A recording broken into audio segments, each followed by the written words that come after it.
Hey YouTube, I know it's been a couple weeks since I put up a video, and I just had some life circumstances happen that made everything super hard for me. So I've just been kind of getting by, but I wanted to give you guys an update about where I was at for my Hashimoto's journey.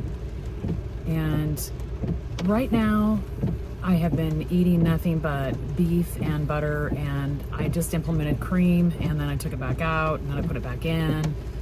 But I did go off the rails. I met Hubs. He picked me up from the airport when I was coming back from Denver, and we had a meal together, and I just kind of just ate what I wanted.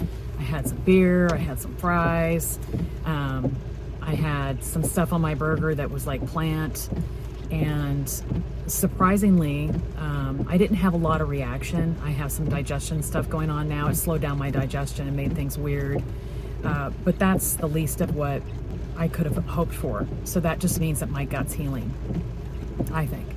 So I'm very excited about that. This sensitivity in my body is so crazy because when I was in Denver, I was going by, I started introducing cream because it's the first time in 2 months I've had anything really. And I started introducing cream, and I got a breve a day, which a breve is usually, they use half and half, but I didn't want the carbohydrate, and I didn't want the casein protein from the whole milk part of it, so I just had heavy whip and didn't have any problems. I was really excited. I did that for 5 days, and then on the 6th day, my kid was like, it's kind of expensive to get a breve every day, just get whipping cream from Whole Foods. I got the best whipping cream choice I could. And then, of course, I started having trouble. I got this thing on my chin. You can kind of still see it. And the eczema in my ear returned. And so there are some brands of cream, clearly, that are a problem. There's a car in front of me, guys. I'm getting a breve today for my breakfast. I'm at the kids' house right now. It's been crazy. I'm finally going home for a few days. Had that, and the next day, my eczema returned, and I had some facial stuff going on. So there's some kind of a process with some brands of cream that have hurt my situation. So it does matter. Every single thing you do matters. And then yesterday I had a LaCroix, and then today I woke up with, kind of abdominal cramping and stuff. And it could be from what I ate with Hubs the other day, but it also could be that because I didn't have any LaCroix or anything but sparkling water and water when I was at the kids' house, and I did better at my digestion, you guys. For the first time in a year or something, I had normal bowel movements. Like, I didn't have poop soup anymore. That's what I call it because it's so awful. And I actually had formed poop. I know that's really hard to talk about, but we have to every day, or we should be doing it every day. And if it's not working, it's a constant aggravation. You don't feel well, your system's not working optimally. And as you guys know, it's been a real problem. And probably the main part of why I have this problem is because I have Hashimoto's, which is an autoimmune disease. And by the way, thank you for subscribing and following me. I know my message is sometimes convoluted. I have a variety channel, and I just kind of switch out and alternate topics. I'll probably be doing a hair video next week, and then we'll start getting toward Muslim lawn and doing expat videos then. So it's kind of a mixed bag.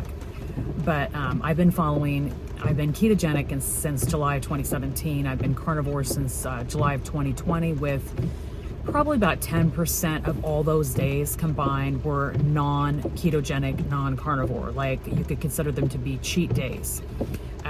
My health is in sort of tough shape right now, so I'm not cheating at all. I'm using an elimination diet to see very conclusively what foods are the problem for me. And it's been harder than I thought it would be. It's very boring to eat like this. And I know there's carnivores out there saying you don't need anything, you don't crave anything else, everything's this, everything's that, and that's all true. Anyway, hold on, I'm gonna get my coffee. Okay, guys, so this is my breakfast today, and I've gotten a lot of questions. Even though I'm a super small channel, I've gotten a lot of questions about what I eat in a day on the elimination diet, and it really is super simple. I have butter in my coffee, and I use a frother to make it palatable, and I've gotten very used to the butter in my coffee, and I love it for my breakfast. I do wake up feeling a little bit hungry some days, other days I don't. And like the last time I did this, what I found to be super interesting is that you really lose appetite doing carnivore if you're being real strict. I'm only eating beef, and so I have a very pure appetite in that it doesn't have anything else that it needs for anything. There is nothing to look forward to. There is nothing but getting the fat and protein I need in my body so that my body has the raw material to work with for structure and fuel.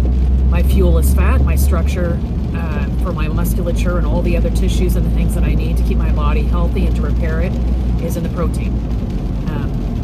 So before, I would oftentimes just have 4 burger patties a day, and they would be third-pound patties. Because I'm going through a big situation in my life that's a big turmoil right now, my appetite is diminished. And so I found when I was in Denver visiting my youngest son and my daughter-in-law that I was having like 3 to 4 patties a day, and they were quarter pounds. So I was just kind of getting by with a pound of meat a day and whatever the breve that I had. And I got the biggest that they had. Here I could get a 24-ounce breve, and I get a half calf. I get half caffeine, half without caffeine, because I think they use 6 shots in these big 24-ounce breves, and I don't like to have that much caffeine anymore. It makes my stomach not feel good. And I still really am loving my coffee. I haven't had much alcohol. It sounds really gross. Whenever it gets close to my face, my body gives it a hard pass. I'm like, okay. But I'm going out on a date today with Hubs. That's why I look a little bit nicer than usual. And so I wanted to maybe have a cocktail or something this evening. I don't know. I might have a tequila or whatever, but I'm not going to have a lot of stuff because I'm real sensitive right now. But I do not crave foods. When I start getting hungry, the first thing I think about is a burger patty or a steak or something like that. The first thing I'm going to try November 5th when I go back to more introduction of foods is eggs, because I can see me liking eggs. I can see me having, I'm very hungry between 11 and 1, and that's when I have my main meal. And then later, I could see me having like 3-4 scrambled eggs with salt, just plain. Other things I'm going to try to reintroduce will be cheese.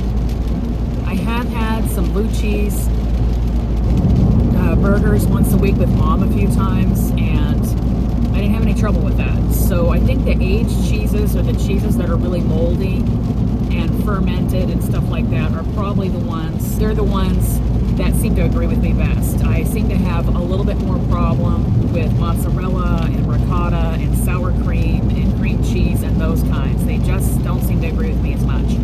But the aged cheeses seem to be really nice. So I'll be going back to doing that. I don't know how much I weigh. I know I've lost weight because my clothes are fitting me as though I have. But I know that's not a definitive answer. I have no bloat left anymore. And like I said, my bathroom habits had improved when I got to the kids' house. Now, the first day I got there, I started using biotin, which, as you guys know from my Dutch test, it tests, cortisol and all those things, and I was dangerously low in biotin. Biotin is found in eggs, and of course, as you guys know, I'm not eating those right now, and so I'm taking a supplement, and I'm up to all kinds of supplements, guys. I'm taking Azo, which is a cranberry urinary tract supplement to benefit my urinary tract because I was starting to get UTIs because I'm, I guess, postmenopausal, and that's a thing. And so I'm taking that as a preventative. That's 1 carb for that capsule. I'm taking vitamin E, and I'm taking vitamin D, and I'm taking vitamins that do not have soy or gluten as part of the filler. And if you can believe it, it is part of the filler. And a lot of the supplements, they have the very thing that you're sensitive to as part of the filler for the supplement that you need because you've got problems. It's a big circle of stupidness. I took, Nature Made has the vitamin E with just gelatin in it and none of the other harmful stuff. But I had to get vitamin D sourced differently because Nature Made had a bunch of soy and stuff like that in the vitamin D. I know the pill worked because before I got really religious about that, I was taking the vitamin D from Nature Made. I'm driving, guys, so it's like trying to get my content done so I can get my video up 1 day late tomorrow. Yeah, that's where I'm at.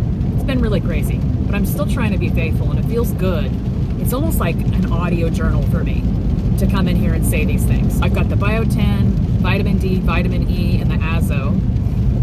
And then at night, I take that with food, because a few of those it's recommended you take them with food. So the first time like the last evening meal or whatever I'll have, you know, I'll do it sometime during the day, right? And then at night, I put on my HRTs, and I told myself I would do those for 3 months because I was feeling so bad that I was willing to try everything. So far, I haven't noticed much difference. I think it's mainly the thyroid. So I will then go off of those when they're done and just see what that difference is. And if I don't feel as well, I'll go back on them, because that's kind of how I feel. I don't think they're hurting me, because my naturopath gal, she was very low-key with what she was doing with me, because she knows I freak about taking pills. I don't like it.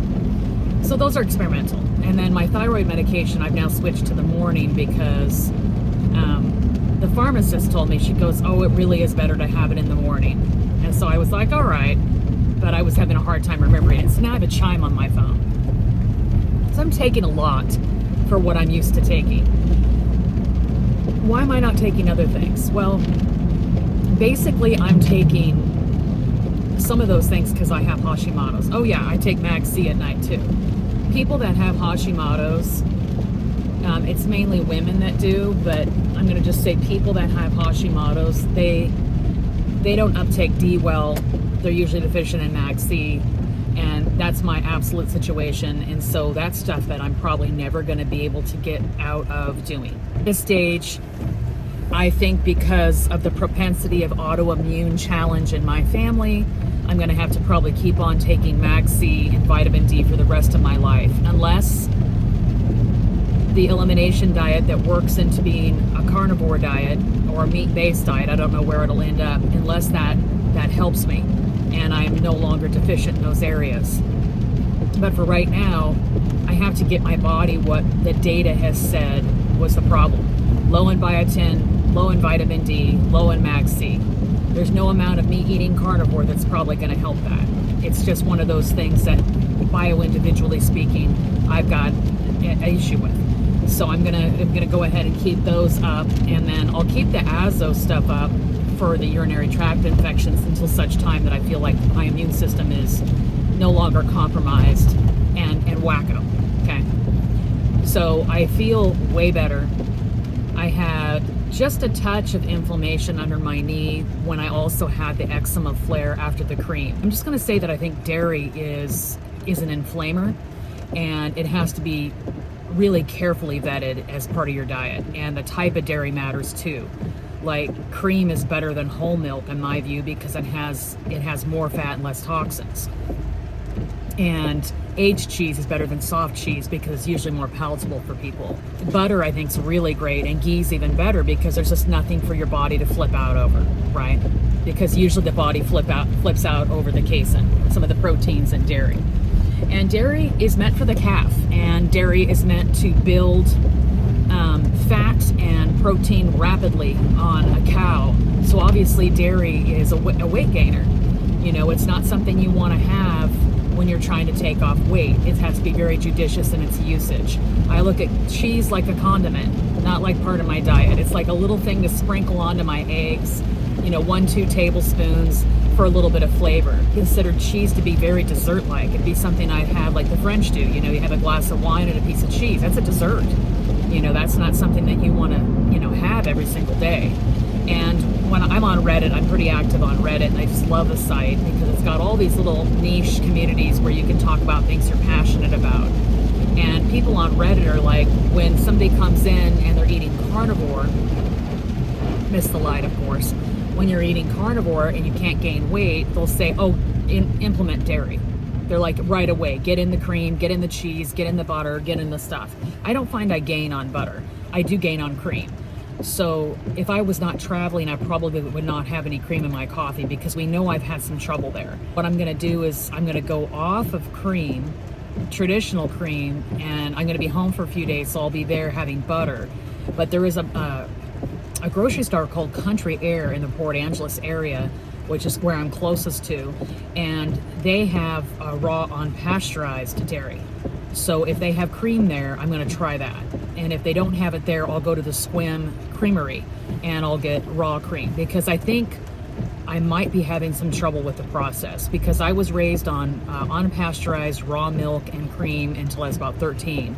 And I didn't have any trouble. I grew great. I felt great. It wasn't until I started having ultra pasteurized products that I started noticing there's some issues with my skin and stuff. So even in junior high school, I noticed that. So I'm going to take that. Overall, the elimination diet has gone well, but I'm not going to be the carnivore that tells you that it's easy.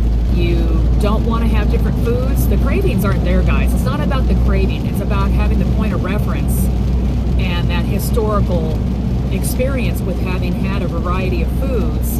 It isn't 10,000 years ago. You have to make a deliberate choice to eat this way and to know that it's the most nutrient dense, best raw materials you can give for your system to work at its best and to repair things that need repair.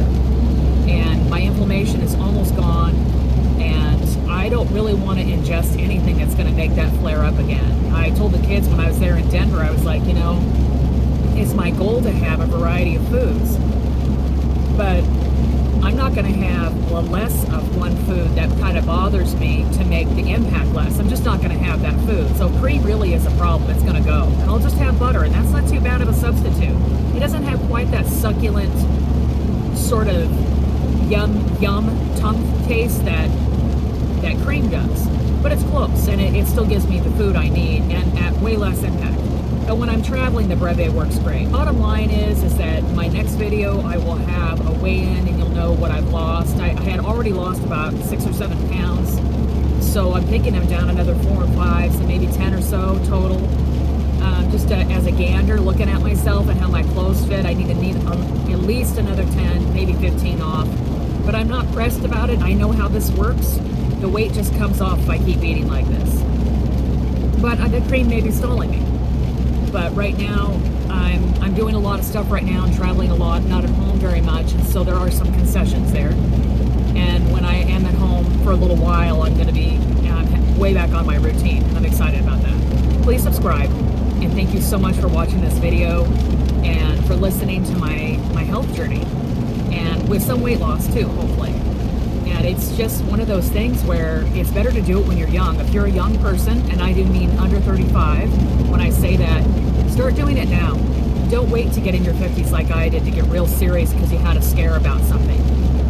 Get after it right now and start realizing your health potential younger and have quality of life for the rest of your life, rather than having a health scare happen or have to live most of your life with a lot of aggravating aches and pains and inconsistencies in your health and just general malaise. Take your health bull by the horns. Anyhow, love you guys. I'll talk to you soon.